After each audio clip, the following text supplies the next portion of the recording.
Welcome to the Think IGCSE Economics video series, proudly brought to you by thinkigcse.com. Ever wondered why the price of your favorite chocolate bar changes over time? It all traces back to a fundamental concept in economics: supply. Today, we'll delve into this fascinating topic.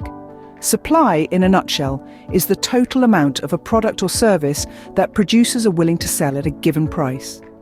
When the price is high, producers are motivated to produce more. Conversely, when the price is low, they are less motivated. This relationship is typically represented on a two-dimensional graph, often referred to as a supply diagram. Imagine a blank graph. The horizontal axis, or the x-axis, represents the quantity of goods. The vertical axis, or the y-axis, represents the price. Now picture a line that slopes upwards from left to right. This line is the supply curve. The curve illustrates that as the price of a good increases, the quantity producers are willing to supply also increases. And when the price decreases, the quantity supplied decreases as well.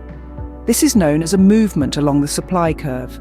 Such movements can be categorized into two types: extensions and contractions in supply. An extension in supply occurs when the price of a good increases, leading producers to supply more. This is seen as a movement up along the supply curve. On the other hand, a contraction in supply occurs when the price decreases, leading producers to supply less. This is represented by a movement down the supply curve. Now, let's zoom out a bit. Individual supply refers to the supply from a single producer, while market supply is the total supply from all producers in the market. The market supply curve is simply the horizontal sum of the individual supply curves. But what causes the supply curve to shift? An increase in supply, represented by a shift of the supply curve to the right, can be caused by factors such as advances in technology, increase in the number of producers, or decrease in the cost of production.